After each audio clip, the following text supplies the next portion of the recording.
ردوا بالكم الاخوان اللي تيطلق الادز في النمره ديالو بيرسونيل، واتساب بيرسونيل، راه قدرت تمشي لك تقدر تمشي لك بمره واحده.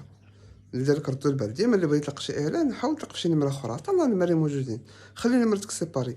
وديما الاعلان ديالك حاول تخلي فيه نمره التليفون باينه مكتوبه، وحده تكون تتحرك وسط الفيديو بطريقه خفيفه ما تكونش تاثر على ذاك المشاهد، والاخرى تكون صغيره لتحت، كبيره شويه تكون باينه، صغيره ما كبيره تكون باينه، حتى نمره التليفون واحد العدد من الناس ما تعرفوش كيفاش يكوموندي، ولا كنتي تلقى السطور ما يعرفش كيفاش يعمر المعلومات، وما عندوش الصبر يدخل السطور ويعمر ويتخلع. كاين اللي تيخلعوا داكشي.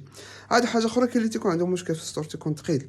عاد حاجه اخرى، تتحاول تختصر المسافه عليك، وداك اللي تيتصل بك مكالمه فاش يشوف النمره ديالك التليفون في الفيديو ولا في التصوير اللي حاط في الاعلان، راه تيكون تيشري 100%. راه الا ما شراش عندك داك اللي تيتصل بك، راه انت ما عرفتيش كيفاش تكونفيرمي معاه الا نسبه قليله. وقلت لكم اهم حاجه هو رد البال نمرتك، راه قدرت تمشي لك نمرتك ما باقيش ترجع لك بمره.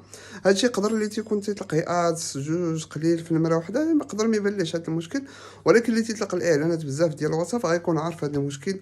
وراه كاين الحل حتى الا مشات لك النمره كيفاش تعاود تصيفط للسيبور، كاينوا على الميساج تصيفطو للسيبور وراه تيتجاوبوا معاك، وراه يقدروا يردوا لك النمره، يقدروا ما يردوهاش لك، وحتى الا ردوها لك يقدروا في اي لحظه يعاودوا يحبسوها لك.